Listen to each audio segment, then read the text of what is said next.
The current Congress is the third oldest in U.S. history, with the average age of House members at about 58 years old and the average age of senators nearly 64. 24 members of Congress are over 80 years old, with more than half of those running for re-election.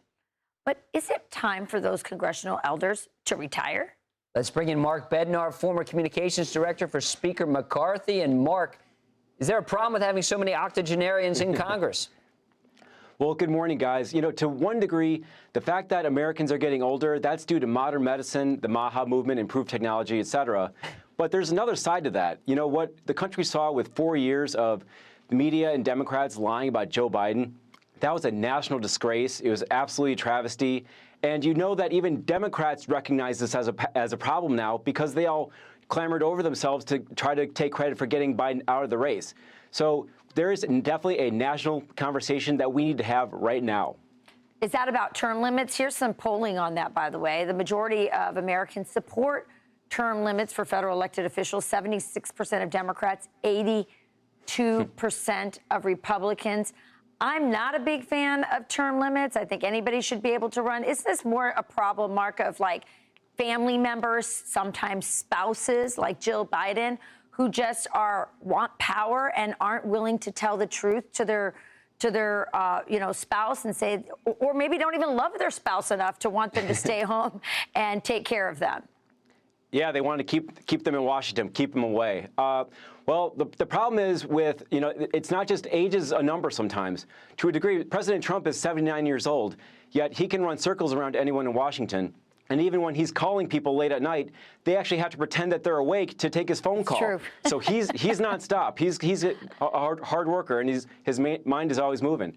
However, this is a problem with both parties, both sides, and it's not going to get any better, because as long as they're incentivized to stay in office and no one's going to tell them these hard truths, then that puts their constituents at risk of having less representation, and it's worse for the country. It's worse for everybody. And Mark, what is that incentive?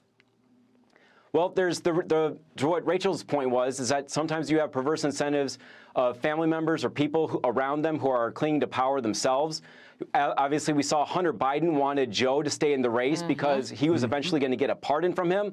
Talk about perverse incentive there. But we need to be really honest. Both sides of the aisle, when we're evaluating candidates as voters, and within the media, it's not just about, is this somebody who you can get a beer with? Is this somebody who has the right ideas for the country? It's, can this person do the job? That needs to be a reinvigorated part of the national conversation in ways that it really hasn't been since right after the debate with Joe Biden. And lastly, just a few seconds we've got left, Mark. I mean, you ran comms for Speaker McCarthy. How difficult is it as, leadership to actually get the work of the Americans done in Congress with these octogenarians, some of whom may not be fully engaged? Well, sometimes it can be really tricky. And also, this is a warning to your viewers. Another negative ramification, should Democrats win the House back, they will reinstitute proxy voting, which means that you can give your vote, hand it to somebody else.